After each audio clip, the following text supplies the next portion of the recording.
দর্শক এই মুহূর্তে দাঁড়িয়ে আছি ধানমন্ডি 32 নম্বরে। আজ 17 নভেম্বরে যে ক্ষমতাচ্যুত শেখ হাসিনার যে রায়ের ঘোষণা হয়েছে, সেই রায়ের ঘোষণাকে কেন্দ্র করে কিন্তু বিভিন্ন জায়গায় কিন্তু নাশকতা সৃষ্টি হচ্ছে। সেই নাশকতাকে ঠেকাতে কিন্তু সেনাবাহিনী, পুলিশ,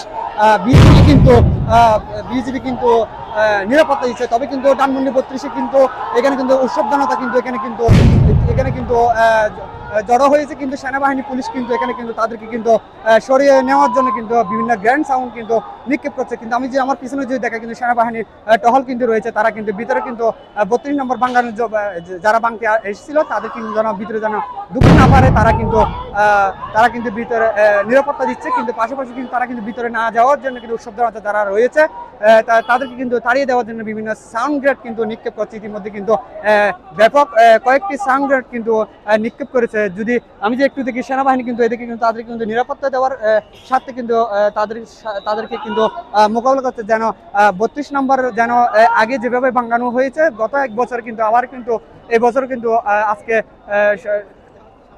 17 নভেম্বরকে কেন্দ্র করে কিন্তু আবার কিন্তু ভেঙে দেওয়ার জন্য তারা কিন্তু পায়তারা করছে। তবে কিন্তু দেশের পরিস্থিতি শৃঙ্খলা ফেরার জন্য কিন্তু পুলিশ বাহিনী থেকে শুরু করে, সেনাবাহিনী থেকে শুরু করে তারা কিন্তু সরকারের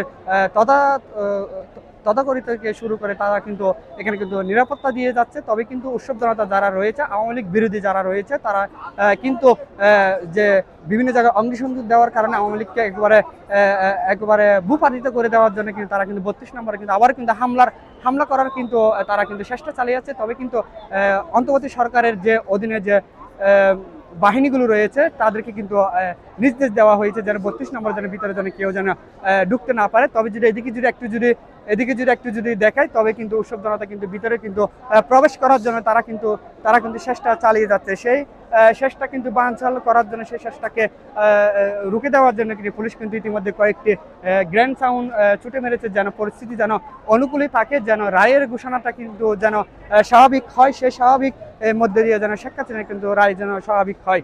সরাসরি দেখানোর চেষ্টা করছিলাম আপনাদেরকে ধানমন্ডি 32 থেকে। এ হচ্ছে সর্বশেষ পরিস্থিতি, যে পুলিশের সাথে যে সাউন্ড গ্রেনেডের কিন্তু একের পর এক কিন্তু সাউন্ড গ্রেনেড নিক্ষেপ করছে, তাদেরকে সরে যাওয়ার ব্যাপারে কিন্তু সতর্ক করা হচ্ছে। তবে কিন্তু তারা কিন্তু এখান থেকে কিন্তু ধানমন্ডি 32-এর রুটটি কিন্তু তারা কিন্তু সরিয়ে যাচ্ছে না। সরাসরি দেখানোর চেষ্টা করছিলাম ধানমন্ডি 32 থেকে। আরাফাত হোসেন কাউসার, নিউজ 25, ঢাকা। ওকে।